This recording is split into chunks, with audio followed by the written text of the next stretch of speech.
Well, you know what I'm glad we didn't have to test out? What?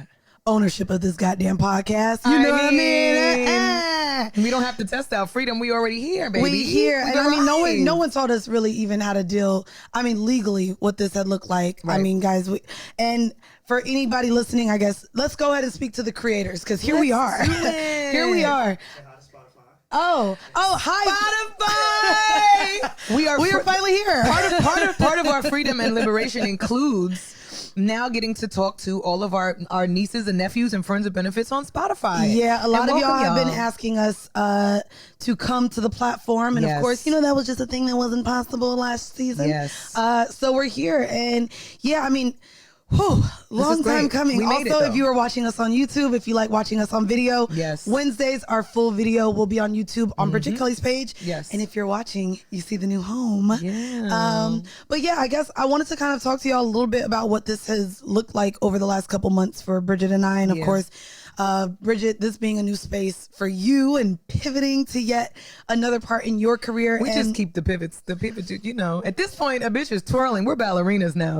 The pivot is, I went from a singer-songwriter to a ballerina because the bitch is twirling. You hear me? We are twirling. Okay. I guess I too, I feel like I've just learned so much in the last 2 years. Yeah, definitely. Of podding, of ownership, of content creation, Savon and I were just having a conversation about pod safe music. Pod safe music? Yes, which is why he's like, hey bitch, y'all better talk over that goddamn music if y'all want to not have issues. So like we were talking about that, and I mean, it's just really been an amazing journey, I think, for me. Y'all know I left corporate America and I've been doing this full time, but also let me toot my horn a little bit. Toot beep. There is nobody in this space that was able to receive knowledge, mentorship, or partnership with the likes of both Charlamagne the God and Joe Budden podcast, except for myself. And so you know what? I am going to clap for myself, only because who else but me? Right. Who else but your girl? And so despite the fact whether a lot of y'all think I'm annoying or not, I does this, and this really is something that I take proud. Oh my God. I still don't know words, and I don't know how I'm a podcaster now. If you really think about it, now that I think about it, a bitch don't even know how to talk. So I don't know how I'm here doing this. To be clear though, Mandii, you are a podcaster because every conversation we have turns into a podding conversation. Like last night we're at Rolling Loud. First of all, I have to just preface. Well, we'll get there. I don't want to get there yet. I don't want to get there yet because I still want to. But we're talk podding. About us. Yes. I mean, we could, yeah. I just do. I want to at least talk about what this journey has meant for me. And I think you should. It's definitely a toot beep beep moment. But I also do I do want to say that I think that there's a unique you bring a unique value to the space, because a lot of people are not honest about the transitions and not honest about the bumps along the way. And something that I've learned even as an artist, right, is that there's a capability to hide what you don't want everyone to see. Like when you talk about being an artist, you don't really talk about all the shit you went through until it's over with, right? Like every artist is always like, yeah, and I had to sleep in my car and do all but you're not hearing about that from the artist until they're in the penthouse.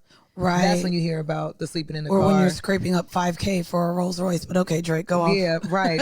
Cool story, bro. Let me know where you scrape, because I need to go scrape. Okay? Can we scrape? Drop the pin for that location for the scraping, because the bitches can't scrape $5,000 now. No shit. No, it's not giving a scrape. No, but and I appreciate you for allowing also me to kind of lead in this space. Oh, girl, which mind you, there's so many people that listen to us that have their own pods as well. Yes. And being in this space, again, I talk about it a lot with my other creative friends, Carla, Savon, my friends at Good Moms, Bad Choices, all of just my other podcast friends.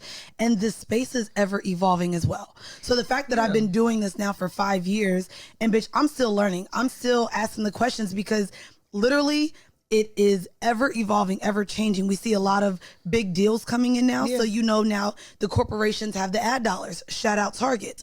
But like the way in which I'm maneuvering in this space, there is no blueprint. Right. Like I said, the way Charlamagne has gone about doing Black Effect with how he operates and his idea of where audio stands in this space is extremely important, which is probably why Breakfast Club and his new show on Comedy Central is now on podcasting. But then in the same breath, The way Joe operated everything at the JBN, completely different. The way Joe runs his podcast, the twice a week, the 3-hour length shows, the emphasis on video and how he operates, again, completely different.